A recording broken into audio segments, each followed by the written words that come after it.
Bon, bonjour les jeunes, comment ça va? Ça va, et toi? Ouais, on est en pleine forme, tout va bien. Bon, alors aujourd'hui, dans INRSO We Trust, on a décidé de recevoir, comme on dit, une bande de jeunes parce qu'on s'est dit qu'on ne pouvait pas parler hashtag Génération Future sans parler de vous et surtout sans vous donner la parole. Alors aujourd'hui, l'idée, c'est comment vous expliquer ça? Il y a beaucoup d'entreprises qui disent que les jeunes d'aujourd'hui, ça ne veut pas travailler. Ah, c'est le grand truc. Qu'est-ce qu'on pourrait dire à ces personnes-là qui vous regardent et qui n'arrêtent pas de me dire « Ah, moi, je veux bien me développer, je veux bien embaucher des jeunes, mais que veux-tu, les jeunes, ça ne veut pas bosser ». Vous leur diriez quoi à ce chef d'entreprise? C'est faux. C'est faux? Bah oui. Ouais. Et que non, donc il y en a qui veulent bosser, qui sont motivés et qu'il faut les trouver. Il faudrait qu'ils se rappellent un petit peu comment ils étaient quand ils Oui, étaient jeunes aussi. surtout, oui. Ils ont un peu oublié. Je pense, oui. De toute façon, tout le monde a toujours dit ça. Bah oui. Ça a Oui, toujours été oui. Les jeunes ne l'ont pas taffé. Ah, tiens, vous écoutez hein, ça a toujours dit, on a toujours dit ça. Et alors, justement, on parle dans INRSO We Trust beaucoup de changer le monde, d'améliorer le monde. Changer est peut-être un bien grand mot, mais quelles sont un petit peu vos idées justement par rapport à ça? Est-ce que vous en avez? On a vu avec Claire et Zaïd, mais parlez-nous un petit peu de vos projets. Il faut plus de justice déjà, que ce soit au niveau social, écologique. Faut qu'on arrête de faire n'importe quoi. Ouais, non, mais c'est bien. Alors on entend justement beaucoup parler de projets environnementaux, on peut le mettre comme on veut, de plus en plus sur votre génération qui porte des projets comme ça. C'est quelque chose qui vous semble important? Bien sûr. C'est nécessaire, je pense. Bien sûr, c'est l'enjeu de demain parce que on le médiatise comme un problème environnemental, mais au-delà de ça, c'est la survie humaine qui est en jeu. Aujourd'hui, il y a beaucoup de gens qui meurent à cause de la pollution, par exemple. Il y a beaucoup de maladies à cause de ça, il y a beaucoup d'infections pulmonaires à cause de ça. Donc, on utilise le mot écologie comme mot marketing, mais la vraie définition, c'est pas un combat contre l'écologie. Moi, je trouve que c'est un combat plus contre la survie de l'humanité. Si c'est pas notre génération, c'est peut-être la génération de nos enfants ou on ne sait pas. Donc, Et là, il y a vraiment un éveil des consciences et notre génération, on s'en rend vraiment compte que justement, on est plus à la recherche de métiers qui sont porteurs de sens. Donc, par rapport à la question tout à l'heure, c'est pas tant qu'on veut plus travailler, mais c'est qu'on veut travailler dans d'autres conditions, qu'on a d'autres aspirations, qu'on veut avoir un impact positif sur notre planète et sur l'humanité. Alors justement, on en parle souvent. Je l'ai fait dans la vidéo d'introduction. Mes enfants m'ont envoyé en pleine figure le regard qu'ils portaient sur nous. Quel regard vous portez sur notre génération? S'il y a un constat à faire, quel est votre regard? Bonne question. Ça patronise. Moi, je trouve que c'est une génération qui patronise beaucoup, mais qui au final, on fait pas grand-chose en fait. Maintient tout ce qui est en place et tous les problèmes qui sont là, que ce soit écologiquement, que ce soit sur, je sais pas, l'égalité des sexes, sur tous les soucis qui sont déjà présents et dont on parle et qui, je sais pas, ralentissent les choses par peur du changement. C'est l'impression que ça me donne, quoi. Ouais, l'impression qu'on veut bouger, mais en même temps on s'accroche, comme tu dis, au vieux problème. Bah, de toute façon, on dit toujours que c'était mieux avant. Donc, Oui, c'est un peu ça. ouais, voilà. C'est un truc que moi Ouais. j'ai 52 ans, j'entends dire ça depuis que je suis tout petit. Ouais, voilà. C'était mieux avant, mais c'était quoi avant? Quand on était dans une grotte? Non, mais c'est un petit peu ça, on est d'accord. Alors justement, tu as parlé, Basile, du niveau on patronise énormément dans les modèles d'entreprise. Comment vous les ressentez? Est-ce que vous croyez encore au CDI, par exemple? Qu'une entreprise puisse encore vous offrir un emploi sur les 10 années à venir? Vous y croyez encore? Ou pas? Oui ou non? Si, ça existe. Après, c'est sûr que les gens sont de plus en plus frileux parce que les mentalités ont changé. Je pense que quand on embauche un jeune, on a peut-être peur aussi de se dire ouais, on le forme pendant 3 ans, après il va voir ailleurs. Enfin, il y a beaucoup cette question de mobilité, d'efficacité, je sais pas. J'entends de plus en plus parler justement de cette jeune génération et j'entends souvent revenir le mot de cette entreprise n'est pas éthique, elle n'a pas de sens. C'est vraiment quelque chose d'important pour vous? Oui. Les valeurs. Les valeurs? Oui. Alors on a un slogan chez INRSO We Trust, c'est être la meilleure entreprise pour le monde et non plus d'être la meilleure entreprise au monde. Ça signifie quoi pour vous? C'est de l'espoir, hein. ça signifie qu'on passe de l'égoïsme au travail collectif. Tout simplement, c'est la fin de l'égoïsme, c'est la fin de la fin c'est très, très compliqué d'en arriver à là, c'est la fin du système capitaliste, qui est très égoïste, qui est amoral. Donc aujourd'hui on est dans un système capitaliste, sauf que ce système, on peut pas dire, il réfléchit pas, il pense qu'il y a une chose, c'est le business. D'accord. Donc tu as le sentiment que pour nous, en tant qu'adultes aujourd'hui, on va se définir comme ça, pour nous, cette notion d'être utile au monde, d'être utile à l'autre et du coup à soi-même, c'est quelque chose qui est plus loin, alors que pour vous, c'est une évidence. Le problème, c'est que on peut pas vous... Alors, votre génération aussi, on peut pas la...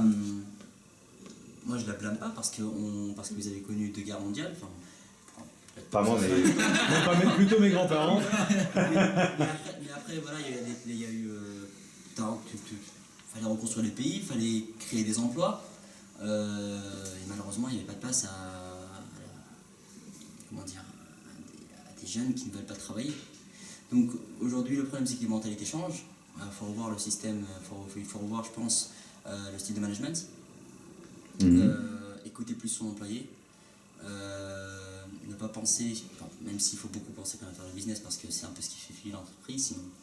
Mais mettre aussi dans son entreprise, je pense, de l'éthique.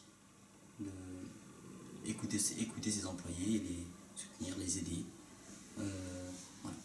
Donc aujourd'hui, là, il y a des chefs d'entreprise qui sont en train de vous regarder, des décideurs, des responsables RH qui se sont dit, tiens, qui sont en train de se dire, tiens, est-ce que je les embauche ou pas? Un petit mot pour ces gens-là qui, pour beaucoup, et je vous le garantis, ont encore un peu de mal à comprendre la génération X, Y, Z, alors le millénium qui arrive. Un petit mot. Laissez-nous notre chance, hein. On n'a encore rien prouvé. On a tout à faire, rien à perdre. Si, beaucoup à perdre parce que la planète, quand même. Mais on est motivé. Enfin, en tout cas, la plupart des gens ont l'air motivés. Très bien. Alors justement, en parlant... Léo, il est toujours très timide. Alors justement, vous participez, on a une partie de l'équipe. Tu peux nous présenter un petit peu ton équipe, s'il te plaît, Claire. Et voilà. pour le projet Rive. Donc là, il y a une partie de l'équipe, il en manque un aujourd'hui qui n'a pas pu se joindre à nous malheureusement. Donc pour le projet Rive, on a Basile, Lélio et Mallory. Donc Mallory, elle s'occupe plus de la partie graphisme et visuel, identité, etc. Lélio, lui, il est plus sur de la com, un peu d'audiovisuel aussi, il est spécialisé en motion design. Et voilà, le marketing, tout ça, il est assez polyvalent. Basile, pareil, il nous vient de Citech, donc il a Citech est magique. il a un petit profil plus dans la mécanique, l'informatique et tout. Après, l'informatique, c'est pas ce qu'il souhaite faire au sein du projet, donc voilà, on le met plus sur de la relation client, sur des choses qui le bottent un peu plus, sur du marketing aussi, sur ce genre de choses, voilà. Et c'est kiffant. Et c'est kiffant. Alors, dernier point, justement, l'entrepreneuriat et votre génération. On constate que près de 65% des jeunes aujourd'hui envisagent de créer leur entreprise dans les 2 à 5 ans à venir. On peut confirmer ou... Ouais. Ah oui, tout le monde fait oui là. Ils s'envisagent, mais le problème, c'est que j'ai l'impression que c'est devenu à la mode, l'entrepreneuriat. Oui. Mais il y a tout le monde qui veut être... qui s'identifie par exemple à des gens qui ont beaucoup réussi, mais qui ne seront pas capables de faire 1% de ce que ces gens-là ont fait. Ils ne seront pas capables de prendre des risques, ils ne seront pas capables de se lever tous les jours à 4 heures et à travailler comme des acharnés plus que les autres. Ils ne seront pas capables de rater une soirée étudiante. Ils ne seront pas capables non plus d'être assidus, d'être... Motivé. C'est au-delà de la motivation. Oui, c'est un peu tout ça, mais voilà, d'avoir une structure réelle de sa vie. Ah, d'être... Ah non. mais dans l'idée, c'est qu'aujourd'hui, il y a beaucoup d'ambition, beaucoup d'envie, mais peut-être peu de travail. Mais je pense aussi que cette envie d'entreprendre, c'est beaucoup lié à ce qu'on envisage pour notre vie.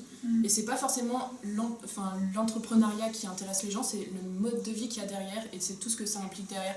C'est-à-dire, c'est avoir un travail qui nous correspond mieux, être entouré de gens dont on peut avoir confiance, etc. Parce qu'on parlait justement de la hiérarchie telle qu'elle est aujourd'hui dans les entreprises, des patrons, etc. Et c'est vrai que moi j'ai fait plusieurs alternances et je me retrouvais pas dans ce modèle, c'est-à-dire dans le modèle du patron qui donne, moi en plus j'avais un bon cursus et tout, et on a souvent des missions de stagiaires, on se retrouve pas dans l'entreprise, on nous dit on vous embauche pour telle chose et finalement on fait d'autres choses. Des fois, on nous traite un peu mal, etc. Enfin, vraiment, on n'a pas notre place en entreprise, donc on a toujours cette envie aussi d'un modèle de vie, d'un mode de vie, et aussi d'avoir du sens. De nos problèmes de management. Après, le truc aussi, c'est, je pense que s'il y a autant de jeunes qui veulent entreprendre et justement fonder leur propre entreprise, être leur propre patron, c'est aussi parce qu'il y en a beaucoup qui ont vu leurs parents toute leur vie donner leur vie pour le travail. Moi, je sais que ma mère, même en vacances, elle faisait des calls alors qu'elle était à l'autre bout du monde, elle était décalée de 12 heures, enfin voilà. Et alors que c'était censé être des vacances, alors que c'était censé être aussi pour se payer ça qu'elle travaillait, quoi. Ouais, je pense que je suis pas le seul à avoir vécu ça et que ça pousse beaucoup les gens à fonder leur entreprise. Oui, c'est une envie de s'émanciper et d'avoir un peu de liberté, de retrouver du sens. Pas retomber dans les mêmes modèles, quoi. Qui les rendent pas heureux, parce qu'on voit bien que nos parents sont pas heureux en fait. Et je pense que la clé du problème c'est là. Enfin, je sais pas pour vous, mais ça va quoi, mais c'est pas. On fait juste de l'alimentaire, quoi. Voilà. Bah écoutez, un grand merci en tout cas pour ce témoignage. Et j'espère que les personnes qui nous écoutent, ça pourra vous donner un petit peu les clés de comment recruter les meilleurs talents, comment garder les meilleurs talents. Ainsi se termine notre numéro Parole aux jeunes, si on peut le dire ainsi, sur Inner SOE Trust. Voilà, si vous voulez capter les meilleurs talents, savoir un petit peu comprendre pourquoi ils n'ont pas envie de rester chez vous, ben, j'espère que ces 5 jeunes qui vous ont répondu avec tout leur cœur et tout ce qu'ils avaient au fond d'eux, qui sont mis à nu devant vous, et ben, vous apporteront les réponses auxquelles vous espérez. Lors de la conférence que j'avais fait en 2017 à Varop à Toulon, j'avais justement expliqué ces problématiques de management de cette nouvelle génération. Et l'un des plus beaux compliments qui m'a été fait, c'est une maman qui m'a dit « Merci, j'ai compris ce qu'il y avait dans la tête de mes enfants. » Je veux dire merci parce que c'est un peu mes enfants qui m'ont expliqué ce qu'il y avait dans leur tête. J'espère que ça va vous servir et vous aider. Un grand merci de nous avoir suivis et on se dit à la prochaine. Au revoir. Merci les gens. Super.